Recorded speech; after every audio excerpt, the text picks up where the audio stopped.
Din tong balikbayan box Guys, nga na hindi meron akong na-claim ng napanood pinadalhan sa dito sa isang TikTok Pilipinas. na in-upload ni isang vlogger na sinasabi niya nakabili siya ng unclaimed balikbayan box ng worth of 5,000 pesos na lang sa Pilipinas. Ito yung mga balikbayan box na hindi na-claim, hindi dumating sa mga pinapadalhan sa Pilipinas, mga mahal nila sa buhay. 5,000? Ha? Mga kayo, taga-custom, binibinta nyo? 5,000?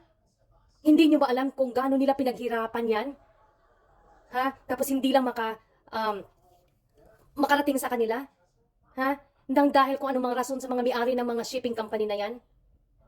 Ha? Tapos ngayon, malalaman na lang, makikita na lang ng mga taong bayan, mga tao sa buong mundo, yung mga balikbayan box na binibinta nyo na lang ng 5,000?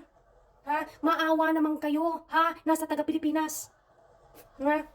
Kung gaano nila pinaghirapan, pinag-ipunan ng ilang buwan para lang makapagpadala ng bagahe para sa kanilang pamilya. Kami nga mga OFW, kaya ako nasasaktan kasi mga walang hiya kayo. Ha? Kaya pala yung mga daming mga balikbayan boxes na hindi dumating. Ha? Kahit anong tawag na nila, kahit anong gagawin nila, wala na silang magagawa hanggang sa give up na lang nila. Kasi pinahihirapan nyo. Tapos malalaman na lang, ha? Malalaman na lang sa buong mundo na binibinta nyo pala ng 5,000 pesos. Napaka-unfair nyo. Kaya guys, nanggagalitin talaga ako. Panoorin nyo na lang. Kayo na humusga. Din tong balikbayan box nga na hindi na-claim ng pinadalhan dito sa Pilipinas. Happy New Year po sa inyong lahat. So, napanood niyo po yung video ni Alexis Vines na nabili po niya yung unclaimed balikbayan box ng 5,000 pesos. So, tuloy na ng balik tuloy yung mga experience namin kay Genrich Cargo Shipping Company dyan sa Calgary. Ang may-ari po ay si Ricky and Jane Butron. Nagpadala po kami 2019, 5 boxes po sa tiyahin namin, 2 sa friend ko, 1 po sa akin. So anyways, ending hindi po nakarating yung boxes na pinadala po namin sa Pilipinas. Ang dami pong biktima na nandito sa Canada, siguro umabot ng, hindi ko sure kung 2,000 ba yun or 3,000 people ang hindi nakarating ang boxes dyan sa Pilipinas. So anyway, so nagbayad kami ng mga shipping fee yan sa mag-asawa na yan.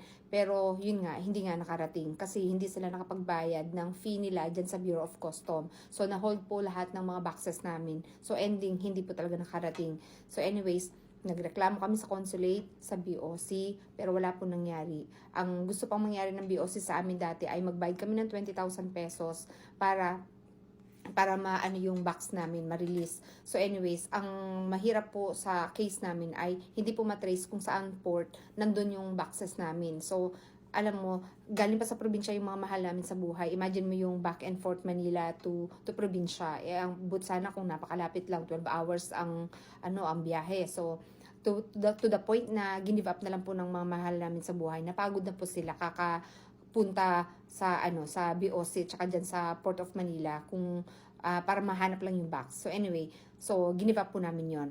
So ang point kasi doon ay nakakalungkot lang dahil imagine mo yung BOC binibenta sa mga negosyante ang mga boxes ng mga OFWs ng 5,000 or hindi ko alam kung magkano ang presyo, ang mura-mura, tapos kami sinisingil kaming 20,000 pesos para ma-release yung mga boxes, tapos hindi pa pala matrace. So anyways, ang nakakalungkot lang kasi doon, yung hindi naman namin kasalanan na nawala yung mga boxes namin kasi nagbayad po kami. Pero yung may-ari po ng Genrich Cargo Shipping Company, nag-file po kami ng case sa RCMP, sa consulate, at saka may kaso din na sa kanila. Yun nga lang, ang nangyari ay nag-declare yung mag-asawa ng bankruptcy. So wala po nangyari, nabasura po lahat.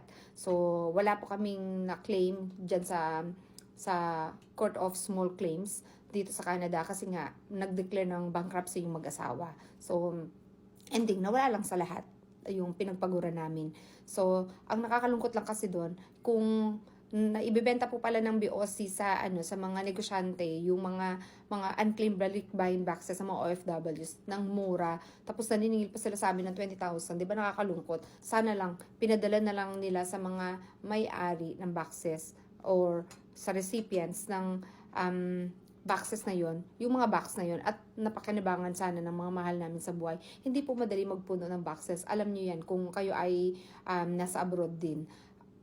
dugot pawis po natin ang magpuno ng boxes, tapos ganun lang mangyayari. Pinagbebenta lang kung kan-kanino yung mga boxes. Imagine mo, 5,000 pesos lang pala. Tapos yung sinisingil sa amin ay 20,000. Nakakalungkot. BOC, sana naman ma-actionan nyo to. Maraming Pilipino po ang umuwi sa Pilipinas para lang magreklamo kay Sir Raffy Tulfo. Pero ang ending, ang nangyari po, hindi po siya na-air. Parang binigyan lang siya ng case number. May mga files po kami, pero wala talaga po nangyari. Ang dami ko ring, nag-reach out din po ako sa Commissioner Office, sa Bureau of Custom, pero wala po talaga nangyari.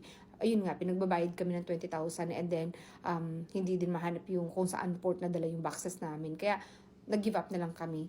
Ang ano doon, ang masaklap lang kasi yung pinagbebenta nila pala, ginawang negosyo na ng Bureau of Custom, yung mga unclaimed boxes ng mga OFWs, na which is sana pinadala na lang ninyo sa mga mahal namin sa buhay at napakinabangan pa nila yung mga pinagpaguran namin. Wag naman po sanang ganun. Although, wini-wish ko na lang yung mga box na napadala namin ay napunta sa magandang kamay at napakinabangan ng kung sino man ng nangangailangan. Pero, BOC, sana naman gawan nyo ng tama. Hindi yung pagkakitaan nyo yung mga boxes ng mga OFWs kasi nakakalungkot. Naloko na nga kami ng cargo shipping company and then BOC pa, malalaman namin na ganun kamura lang pala pinagbibenta yung mga boxes ng mga OFWs. Hindi po yan unclaimed boxes. Ninakaw po sa amin yan. Tapos ginawang negosyo ng BOC at saka ng mga business owners na magbili-bili ng ganyan. Modus po ata nila yan kasi imagine mo, pinagbebenta 5,000 lang pala ang amount ng box. Diba? Ang saklap. Din tong balikbayan box nga na hindi na-claim ng pinadalhan dito sa Pilipinas.